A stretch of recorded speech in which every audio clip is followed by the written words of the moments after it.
It's Ash from SuperVideos back for another video for The Last of Us on HBO. On this video, we're going to be taking a look at the possibility of the return of a savage Joel, much like the Joel that we actually see in the video game. And as part of that, we're going to talk about whether we're going to see an epic showdown between Joel and Joel. Well, not exactly. I'll explain what I mean by that. So stay tuned. We'll be right back to break this down.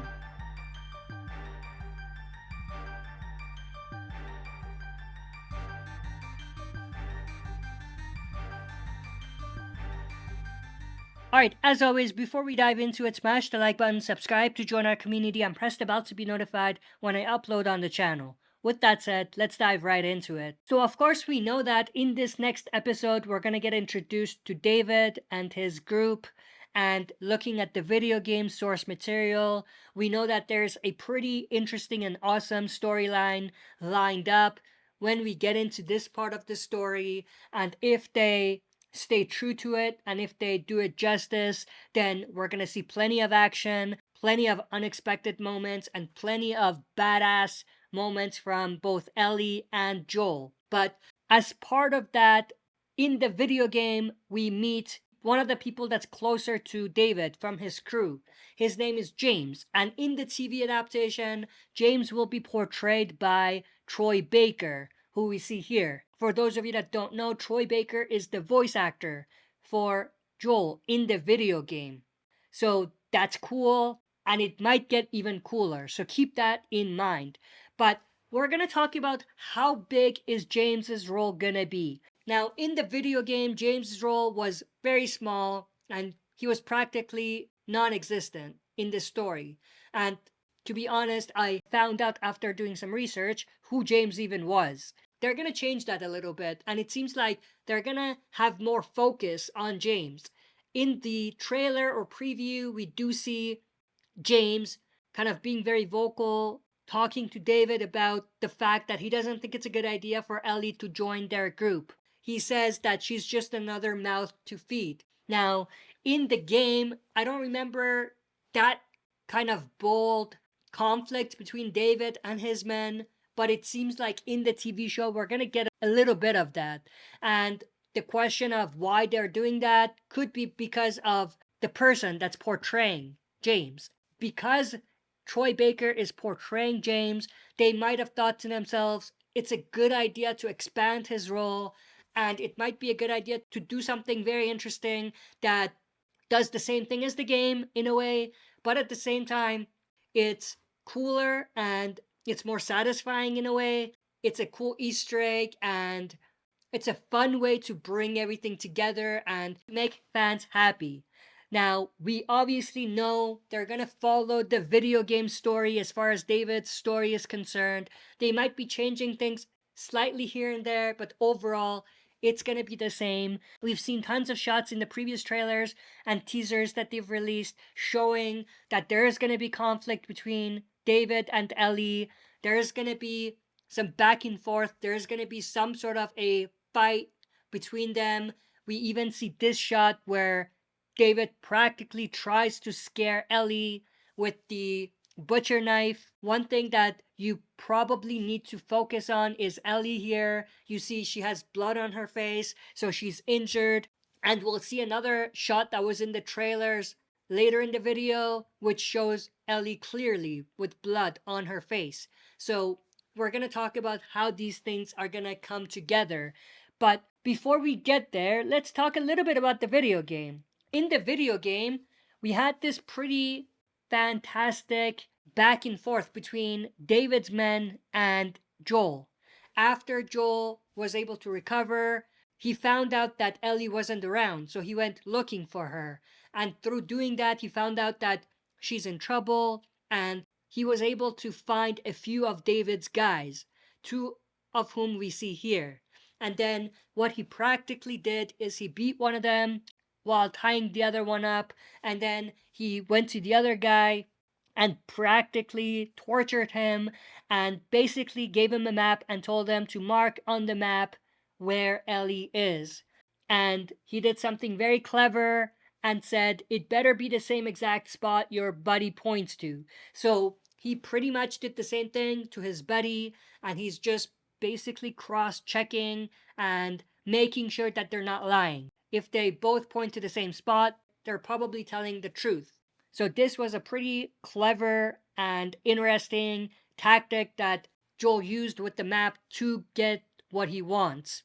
And this, to be completely honest, is something he probably learned from someone else, or if he was in the military, which I doubt, he learned that there or something. But this is definitely something that is awesome and interesting. Obviously, when he does that, the guy pretty much tells Joel exactly what he wants to hear. He tells Joel that David has Ellie and basically points to the map where Ellie is.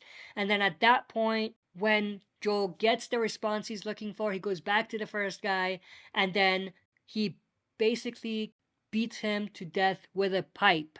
Now, what is interesting is maybe this was his plan all along. Maybe he never wanted to keep any of them alive, despite making them think that he's gonna do that if they tell him what he wants to hear. And that just goes back to how much more savage and brutal Joel was in the game.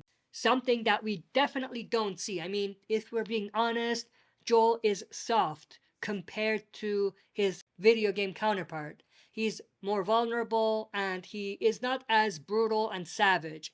And maybe one of the reasons why they're doing that in the TV adaptation is to keep things a bit more realistic and kind of grounded in reality, because Joel is not Terminator, obviously. In the game, it did feel at times that Joel is this freaking beast, this Terminator, but that's not the case, obviously. They've done a lot of things to keep things more grounded in reality in the TV adaptation, so I think this might be another thing. Now, the other conversation here is that they're toning down on the violence, and that's completely separate from the stuff with Joel being soft. But at the same time, maybe this is gonna work to their favor, and I'll explain what I mean. But we see Joel picking up the pipe and beating the guy to death. Now, what's very interesting is that in the trailers that they released before, we see a similar thing with Joel and a pipe beating someone to a pulp, probably. So it's possible, not confirmed, but possible that this is the TV adaptation's version of the exact same thing, which is pointing towards the possibility that we will see Joel back to being savage and being brutal. Probably like he was earlier on, which we obviously didn't see, but obviously just like he is in the game.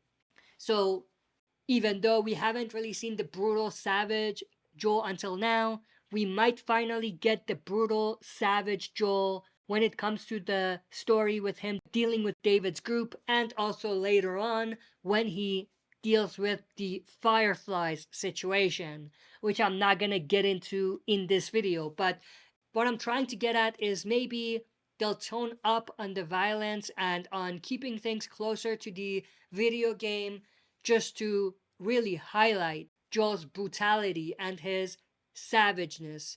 And the reason why Joel is as brutal and as savage is because Ellie is involved. Because he truly cares about Ellie now. He treats Ellie like family and he's taking care of her like she's his own daughter. One thing I want to mention, going back to the discussion about the map and the tactic that Joel used, they might have actually done something very, very clever to set up that moment that we're gonna see probably in the next episode. If we go back and look at the scene with Joel interrogating, in a way, not really, but kinda interrogating the Native Americans to find out where he is, we see a similar type of situation. We saw a similar dialogue. Joel basically told the husband, point on the map where this place is, and it better be the same place that your wife pointed to. So you can see it's the exact same thing. But obviously, it's not as brutal, as savage, it's not as violent as the video game.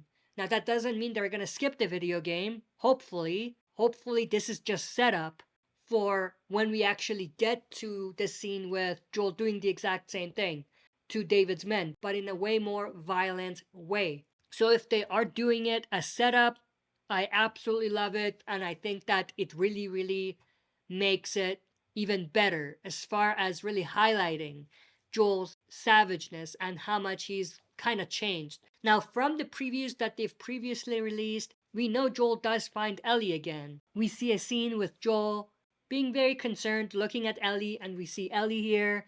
And again, if you pay attention, you see blood on her face, which matches the blood that was on her face in the shot that we saw earlier. So this is probably after Ellie gets away from David's men and basically deals with David himself and gets away, which is obviously probably connected to this scene with the bar or restaurant burning with David there. Now, I hope that they don't skip the whole back and forth between Ellie and David here, because it was awesome, and I just hope that they don't skip it, because if they do, then it's disappointing.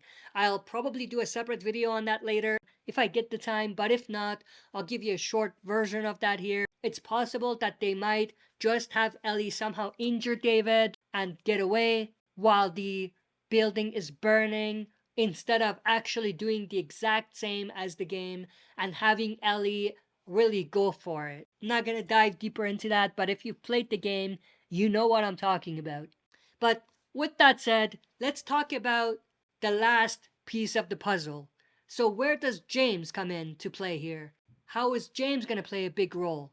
Well, if they have James be the guy that Joel beats to death at the end of his interaction with David's men, then it's going to be super interesting because of a few reasons. But one, obviously, because Joel is Joel and James is portrayed by Troy Baker, who voiced Joel. So that's why I said it's an epic battle or an epic showdown between Joel and Joel, because obviously they both played Joel. But anyway, the other reason why this might be even more interesting, it goes back to my point about James possibly getting a bigger role. If James does get a bigger role, and if James does in fact have some sort of conflict with David, maybe they don't see eye to eye. Maybe James is in the right and David is in the wrong. Maybe James has a good heart. Maybe he has good intentions. Maybe he's trying to save Ellie by forcing David, or not forcing, but asking David to not bring her in. Because obviously James knows what David might end up doing. So if that's the case, then we might see a situation where by Joel killing James, the audience is not really satisfied, even though they're satisfied, because they see it as being overkill, or knowing damn well that James doesn't deserve it. You know what I mean? So that might be a pretty clever way to make things come together in a way that's sort of different than the game, but sort of similar. But at the same time, it really highlights everything in terms of Joel being a changed man, being very extreme, and then at times, obviously, that extreme point of view clouding his judgment in terms of what is right and what is wrong.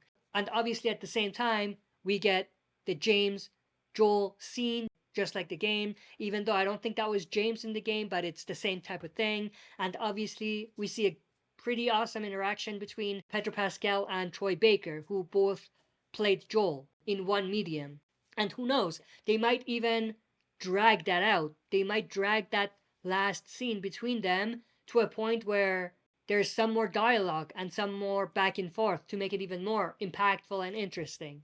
But that's pretty much everything I wanted to go through in this video. I hope you enjoyed. If you did, smash the like button, subscribe to join our community, and press the bell to be notified when I upload on the channel. That's it for this video. See you next time for another super video.